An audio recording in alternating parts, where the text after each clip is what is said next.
Welcome back. So last time, we dove into the heart's incredible electrical conduction system. But, that electrical spark is really just the beginning of the story.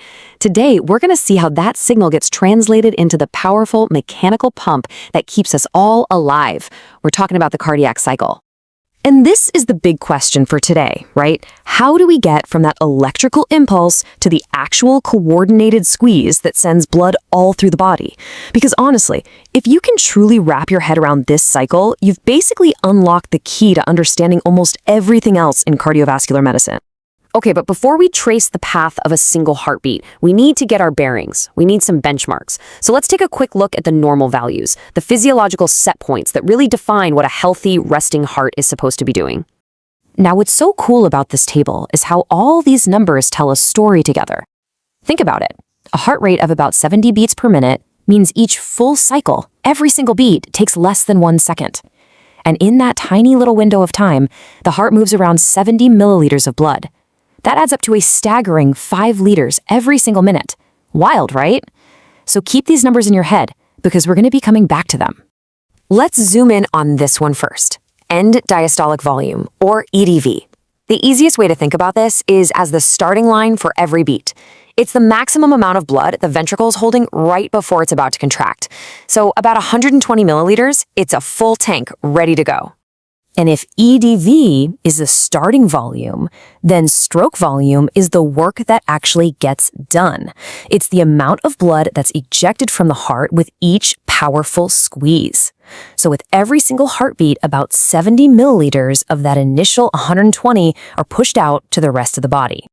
All right, so we've got our key numbers.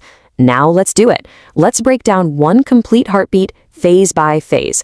We're going to connect the electrical signals to the muscle contractions, the valve movements, and even the sounds that they make. So our journey starts with atrial systole.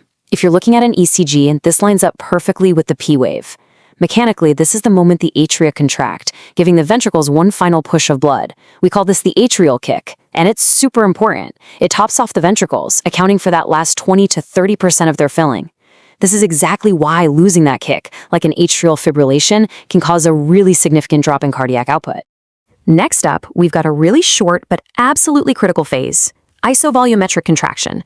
The electrical signal for this is that massive QRS complex on the ECG. So the ventricles start to squeeze, but, and this is the key part, all the valves are slammed shut. No blood can get in or out.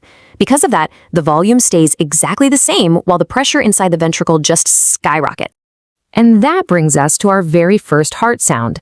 As that ventricular pressure builds and builds, it slams the doors shut behind it. Those are the mitral and tricuspid valves.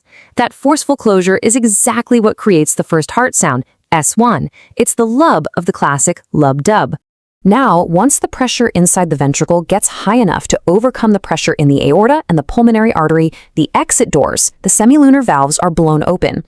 This is the ejection phase. Blood is powerfully shot out, and the volume that leaves is our stroke volume. And you can see the huge pressure difference here. The left ventricle has to generate about 120 millimeters of mercury to pump to the entire body, while the right side only needs about 25 to get blood over to the lungs.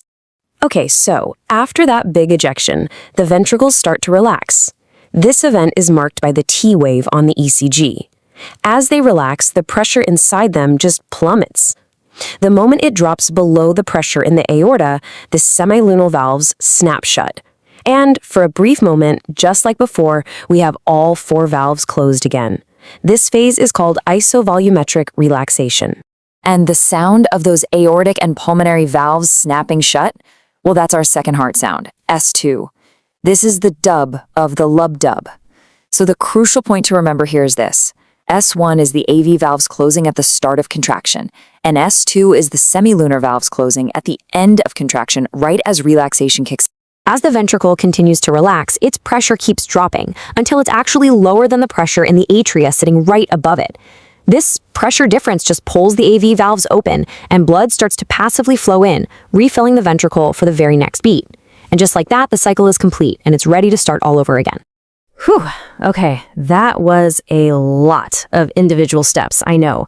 So, is there a way we can visualize all these changes in pressure and volume happening all at once? Yes, there is. And it's one of the most elegant diagrams in all of physiology. the pressure-volume loop.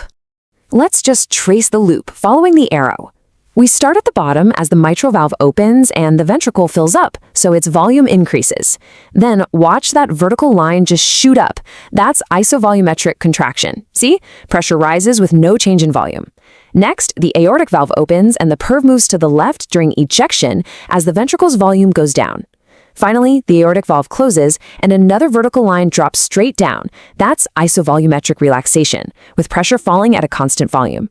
And that brings us right back to where we started. It's the entire cardiac cycle in one beautiful, powerful image.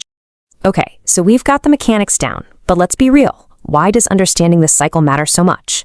Well, let's see how this core physiology provides the absolute foundation for what we do in clinical practice. This table right here is incredibly high yield.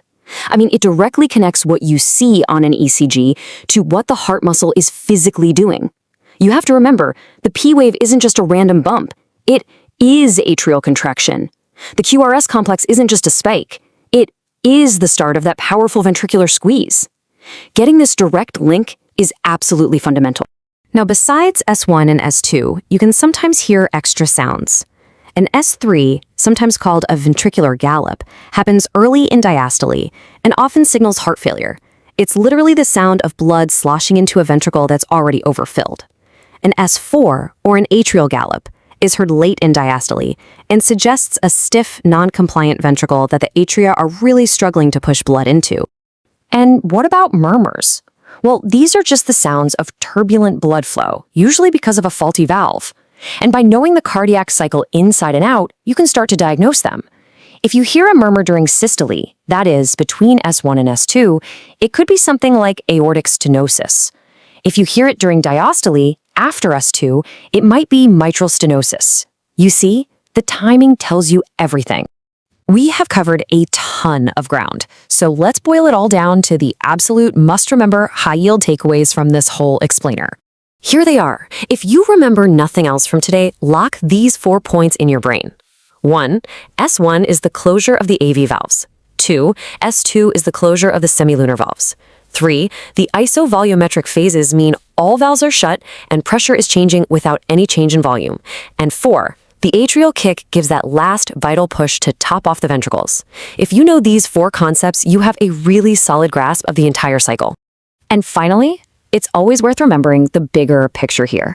This isn't just some abstract physiology you need for an exam.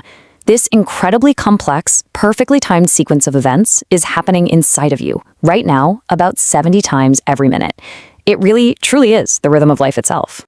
Which, of course, leaves us with one last fascinating question. We've seen how the pump works, beat by beat, but how does your body tell it to speed up when you run, or slow down when you rest? How is the strength of each individual contraction controlled? Well, that's exactly what we're going to explore next time, when we dive into cardiac output and its regulation. I'll see you then.